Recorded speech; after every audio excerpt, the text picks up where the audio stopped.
ఈ ప్రభుత్వం మీది కాబట్టి మీకోసం పనిచేస్తుంది. మీ సమస్యలు పూచి నాది.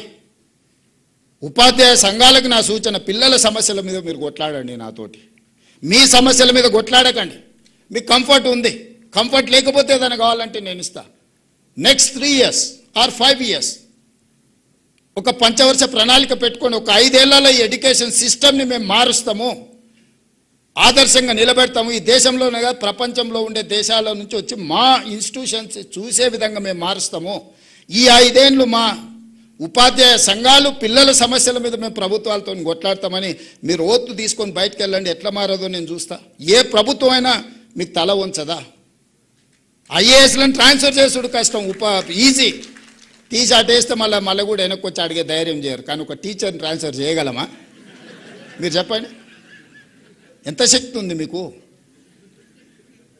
మీ శక్తిని, నా విజ్ఞప్తి ఒక్కటే, 5 ఏళ్ళు పిల్లల కోసం, ఎడ్యుకేషన్ కోసం, మన సొసైటీ కోసం, మన సమాజం కోసం, తరతరాల భవిష్యత్తును మార్చడానికి ఒక 5 సంవత్సరాలు మీరు ఒక ప్రతిజ్ఞ పూనండి. ఆ ప్రతిజ్ఞ ఈ దేశాన్ని మార్చకపోతే చూడండి, తెలంగాణను కాదు ఈ దేశాన్ని మారుస్తుంది. ఈ దేశానికి నాయకత్వం పివి నరసింహారావు గారు ఇయ్యలేదా? గొప్ప మేధావిగా ఉత్తమ పార్లమెంటరీగా జయపాల్ రెడ్డి గారు రాణించలేదా? బూరుగుల రామకృష్ణారావు గారు గొప్పగా పరిపాలన అందించలేదా? ఎందుకు ఇయ్యలేము మనం తెలంగాణ నుంచి?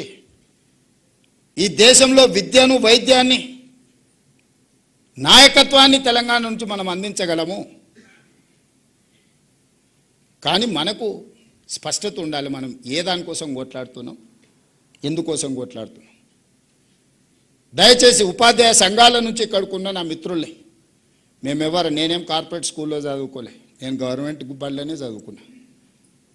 నేను మొన్న కొత్తకోట పోయినప్పుడు చెప్పిన, గవర్నమెంట్ స్కూల్లో చదివితే ఏమవుతావు అని ఎవరన్నా అడిగితే తెలంగాణకు ముఖ్యమంత్రి అవుతా అని చెప్పమని. అయినా కదా కొండారెడ్డిపల్లి గవర్నమెంట్ స్కూలు, తాండ్రలనో వనపర్తిలో గవర్నమెంట్ స్కూల్ విద్యార్థి తెలంగాణ రాష్ట్రానికి ముఖ్యమంత్రి అయింది కదా. మీకు గౌరవం తగ్గే పని అయితే ఒక్కటి కూడా చేయలే కదా. చేసినా మీరు ఆశించినంత మేరకు వేళ చేసినా లేదా అంటే భిన్నాభిప్రాయాలు ఉండొచ్చు. ఏ అనుభవం లేకుండానే, నేను ఆ గతంలో ఏ మంత్రి చేయలే, అనుభవం లేకపోయినా 30 నెలల నుంచి తెలంగాణ రాష్ట్రాన్ని అయితే కలగాపులగం అయితే చేయలే కదా. జాగ్రత్తగా నేను అట్టుతున్నా కదా. మరి ప్రభుత్వంలో మీరు చదువు చెప్తే చదివిన ఒక స్టూడెంట్ ఈరోజు తెలంగాణ రాష్ట్రాన్ని దారిలో పెట్టగలుగుతున్నాడు, పరిపాలన అందిస్తున్నాడు. ఈ దేశంలో చాలామంది ముఖ్యమంత్రులు లేకపోతే ఈ దేశ ప్రధానమంత్రి వచ్చినప్పుడు కూడా నాతో కలిసి పనిచేయి భవిష్యత్తు బాగుంటుంది అనే పరిస్థితి వచ్చిందని మీరు చెప్పిన చదివే కదా. నేనేం వేరే బయటికి పోలే కదా. ముఖ్యమంత్రి అయినాక పోయినా హార్వర్డ్ యూనివర్సిటీకి పోయినా, ఆ చదువు ఎట్లుంటుందో చూద్దాం మా గవర్నమెంట్ బడి కంటే అని. కానీ మీరు ఇచ్చిన ఫౌండేషనే అక్కడ నాకు పనికొచ్చింది.